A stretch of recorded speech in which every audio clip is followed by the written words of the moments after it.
Hi. Have you all been keeping with the news lately? What a bad month for aviation. If you watched our Racing Strangers on a Plane video, I was literally planning to go to Japan. It's amazing how everyone managed to evacuate the almost packed Airbus A350-900 in just 18 minutes. I can barely finish my 2.4 km run in 18 minutes. And guess what? I recently sat on the Boeing 737 MAX while on my way to Da Nang. Yikes! Really dodged a bullet there. Thank goodness I'm safe. Get your shit together, Boeing, please?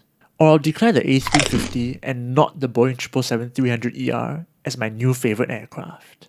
Anyway, the recent spate of accidents reminded me of my first and only emergency landing that I've ever experienced. It was such a memorable event, I even logged it down in my flight log. Okay, eventful or not, I locked down all my flights anyway, but you get the idea. Also, I made a video explaining my flight log. And since so many of you commented and asked me to share my experience about the KL emergency landing, that's what I'm gonna do today. And also cause I want to force Justin to write more airplane scripts. And I just can't think of any more video ideas. So welcome to a brand new series, Chit Chats with me. Yeah.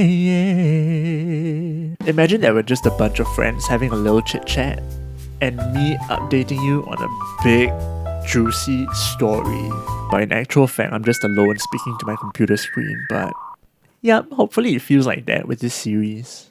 Okay, enough of the jibber-jabbering, clickety-clacking, and yippity-yapping. Here goes. Oh, wait a minute. Now let's rewind all the way back to 2019 when it was golden hour, the perfect time for a perfect flight. I don't need no light to see you shine. Okay, Feeders Max was so damn excited to fly the cute little Jetstar A320 from Phuket to Singapore. Do you all know that Jetstar is actually an Australian-based airline with hubs in Singapore and even Japan? Aussie, Aussie, Aussie! Oi, oi, oi! Gotta love that Aussie accent though. As usual, March had to rush me to get on the plane. But we had assigned seats, so what's the rush? Maybe I should race March to the overhead bins one day. There's no pleasing her. Once the usual plane spotting was done, Marge and I boarded the plane, thinking that this would be an uneventful flight. But boy, were we so wrong. So damn wrong.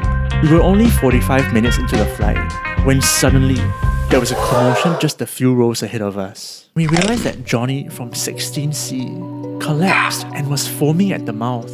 It was at this moment when someone paged for the cabin crew. They came pretty quickly to do a vibe check before they made the following announcement. Ladies and gentlemen, if you are a doctor, a nurse, or a medically trained professional, please identify yourself to any one of our cabin crew. Thank you. Then all of a sudden, a big burly Australian woman, let's call her Jane, stood up and said, "I'm a nurse." Was that accurate? She kind of looked like a mix of Hugh Jackman and Margot Robbie, and sounded exactly like Steve Irwin. She skedaddled her way right to the front to see what was happening. At this point, I vividly remember everyone being too stunned to speak. Cause you know, you usually hear about these kinds of incidents on the news, but never in my life did I think a medical emergency would happen on my flight. As usual, Marge was panicking and asking me if she would die. But come on, Marge, let the focus be on the patient. Not everything has to be about you. Jane immediately sprung into action. And with the help of the cabin crew, she ordered Johnny to be laid down on the aisle, and she rolled him over to his side. And I could see Jane trying to open his mouth or something, and she kept screaming at him, "Sir, are you okay, sir? Sir, are you okay?" I kept trying to peer over my seat to see what was happening. Curious Max being Curious Max. And I mean, I had no IFE. It was Jetstar after all. But thank God Jane was on this flight. I mean, what a star. She was such a professional at handling the situation. I then overheard her telling the cabin crew that we had to land immediately. If not, Johnny was gonna die from a seizure. And just like that, the pilots came on the PA to announce that we were gonna divert to KL because of a medical emergency. And let me tell you, I've never been on a steeper descent ever in my life. The pressure on my ears was so intense, I felt like they were gonna explode. Thank God it didn't happen, cause if not, no more MEKUSIU music. It was probably 10 minutes before we lined up at the runway at KLIA and touched down. Johnny was still lying on the aisle and Jane was kneeling beside him, both unbuckled to their seats. Didn't they watch the safety demonstration? For takeoff and landing, we all have to be seated with our seatbelts fastened, tray tables stowed, and window shades drawn. Thankfully, the landing was butter and both were safe. We then taxied quickly to a nearby gate before medical personnel boarded our flight to whisk Johnny away. It was also at this moment when he regained consciousness, thank God. Or maybe he wanted to go to KL instead of Singapore. I guess we'll never know. The Jetstar crew thanked everyone on board for our patience and served each of us a cup of water. That was really nice of them. Budget airline with 5-star service. Made an uneventful hop back to Singapore and couldn't believe my luck. For $80, I got to experience 2 takeoffs and 2 landings. My inner F-geek is so happy. But of course, because the guy was fine in the end. Honestly, so thankful for Jane. I can't imagine what would have happened if Jane wasn't on this flight.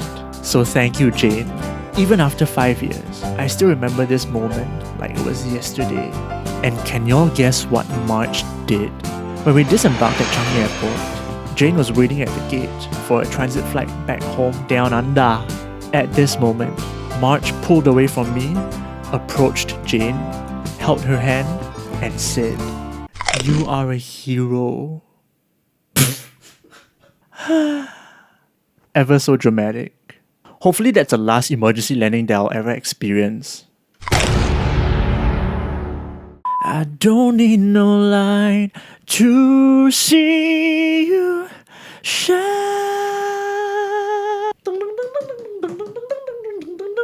Golden hour. Well, that was not bad. Fate is out of range, so I will stay close to you. We're a couple lonely strangers, I will stay close